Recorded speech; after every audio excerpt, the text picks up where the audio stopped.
सुबह का वक्त था। गांव की गलियों में हल्की धूप फैल रही थी और मिट्टी की ताजी खुशबू हर तरफ महसूस हो रही थी। रामदास और उसकी बेटी राधिका अपने पुराने लकड़ी के रेहड़ी पर सब्जियां सजाए खड़े थे। गाजर, टमाटर, मिर्च और लौकी। सब्जी ले लो, सब्जी। रामदास की आवाज हल्की सी थकान के बावजूद गूंज रही थी। उसके चेहरे पर मुस्कान थी, लेकिन आंखों में चिंता झलक रही थी। राधिका अपने पिता के साथ खड़ी थी और हल्का सा हंसते हुए ग्राहकों को थैले दे रही थी।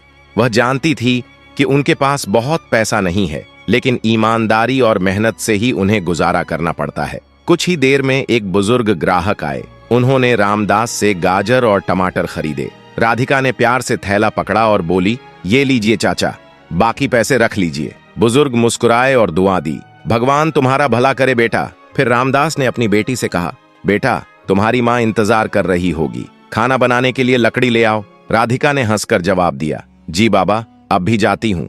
गांव का माहौल सरल था, लेकिन हर किसी की जिंदगी संघर्षों से भरी थी। गरीब होते हुए भी रामदास और राधिका की मेहनत और इज्जत हर किसी की नजर में साफ दिखाई दे रही थी। लेकिन राधिका को नहीं पता था कि इसी दिन उसके जीवन में एक ऐसा मोड़ आएगा जो उसकी हिम्मत और परिवार की ताकत को परखेगा। राधिका लकड़ी लेने जंगल के रास्ते पर जा रही थी कि तभी बाइक की आवाज सुनाई दी। विक्रम, गांव के सरपंच का बिगड़ैल बेटा, अपने दोस्तों के साथ हंसते खेलते उसके पास आया और मुस्कुराते हुए बोला, कहाँ जा रही हो जानेमन? राधिका का चेहरा गुस्से से लाल हो गया और उसने जवाब दिया, बदतमीज, मुझसे इस तरह से बात करने की हिम्मत कैसे हुई? विक्रम ठहाका मारते हुए बोला, अरे लड़की, शायद तू मुझे पहचानती नहीं, मैं सरपंच का बेटा हूँ। राधिका ने बिना डरे कहा, तो क्या हुआ? क्या तू फिर किसी भी लड़की को सड़क पर रोककर छेड़ेगा? विक्रम गुस्से से चिल्लाया, बहुत ऊंची आवाज में बोल रही है, पकड़ो इसको। उसके दोस्त आगे बढ़े और जबरदस्ती राधिका का हाथ पकड़ लिया।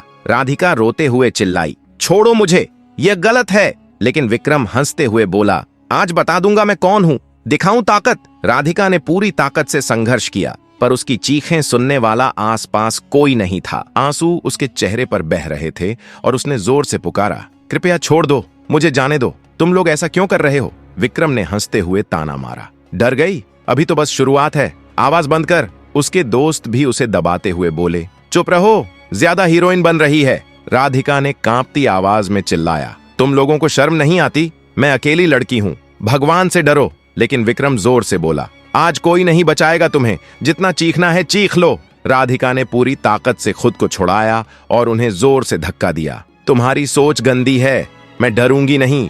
वह दौड़ पड़ी, गिरते संभलते हुए, सांसें टूटती हुई, और घर की ओर चिल्लाई, पापा, पापा बचाओ।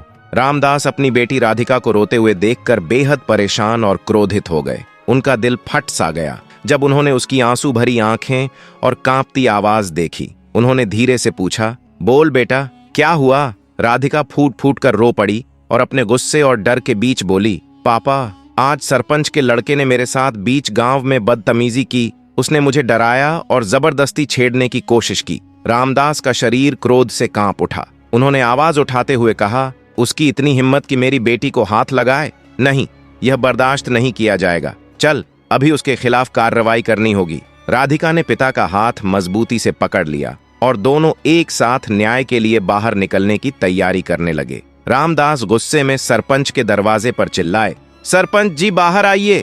थोड़ी ही देर में सरपंच बाहर आए और बनावटी सम्मान भरे स्वर में बोले, बोलिए चाचा जी, कैसे आना हुआ? रामदास का क्रोध नियंत्रण से बाहर था। वह दहाड़ते हुए बोले, अपने लड़के को सुधार लो, मेरी बेटी की इज्जत से खेला है। सरपंच ने ठहाका लगाया और नासमझी भरे अंदाज में कहा, मेरा लड़का ऐसा नहीं कर सकता, झूठ बोलती है तेरी लड़की। राधिका आंखों में आंसू भरकर कांपते स्वर में बोली, मैं सच बोल रही हूं। लेकिन सरपंच ने ताने मारते हुए कहा, जा कर एफआईआर, देखता हूं क्या कर लेगी। राधिका ने हिम्मत जुटाई और दृढ़ता से जवाब दिया, हाँ जाऊंगी, कानून सबके लिए बराबर है। रामदास ने अपनी बेटी का हाथ मजबूती से पकड़ा और कहा कि अब समय न्याय के लिए खड़ा होने का है। उन्होंने दोनों हाथों से अपने गुस्से और साहस को संयोजित किया और तय किया कि अब किसी भी हालत में उनकी बेटी की इज्जत को कोई नुकसान नहीं पहुंचा सकता। थाने के अंदर हल्की खामोशी थी जब राधिका और रामदास दरवाजा खोलकर अंदर आए। इंस्पेक्टर सिंह अपनी कुर्सी पर बैठे हुए फाइलें देख रहे थे।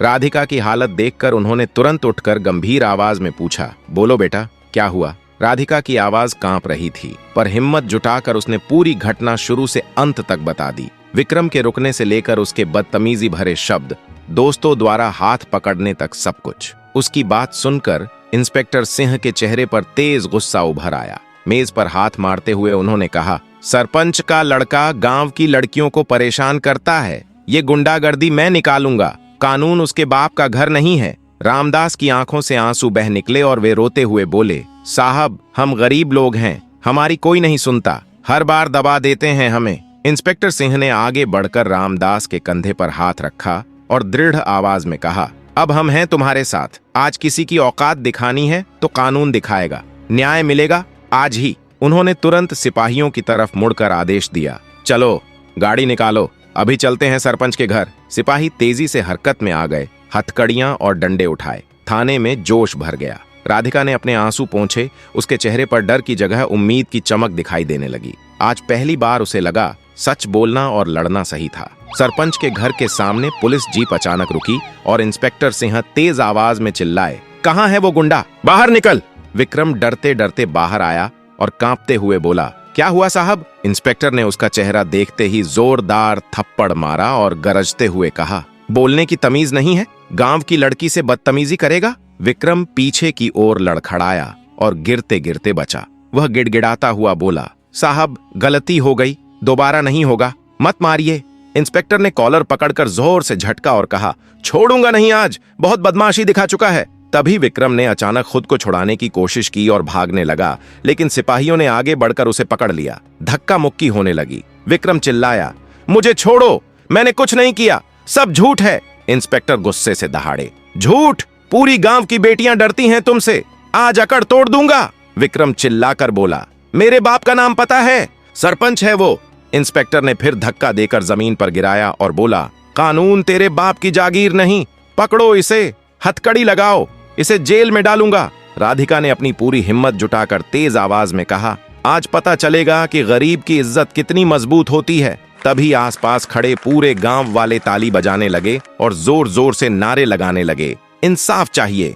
इस पर इंस्पेक्टर ने दृढ़ स्वर में दोबारा कहा, हथकड़ी लगाओ, लेकर चलो जेल। सिपाही तुरंत विक्रम को पकड़कर जीप में बैठाने लगे। विक्रम की घबराहट और गांव वालों की राहत के बीच इंसाफ का यह पल गांव की गलियों में गूंज उठा। जैसे ही जीप चली, पूरे गांव में नारा गूंज उठा, बेटी की इज्जत हमारी शान।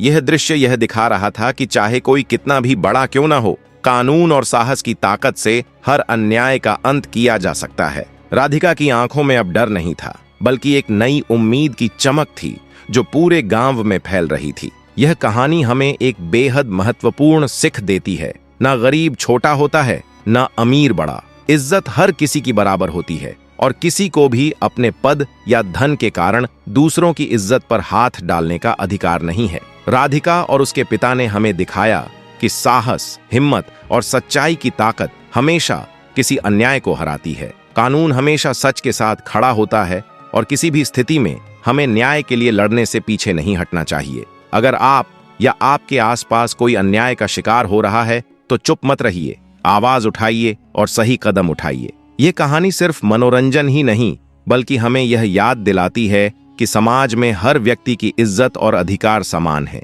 राधिका की हिम्मत और पिता का साहस यह दिखाते हैं कि जब सही और न्याय की बात आती है तो किसी भी बाधा से डरना नहीं चाहिए। हमारी कहानी आपको कैसी लगी? अगर आपको यह कहानी पसंद आई हो तो वीडियो को लाइक कीजिए, शेयर कीजिए और हमारे चैनल को सब्सक्राइब करना बिल्कुल मत भूलिए। धन्यवाद।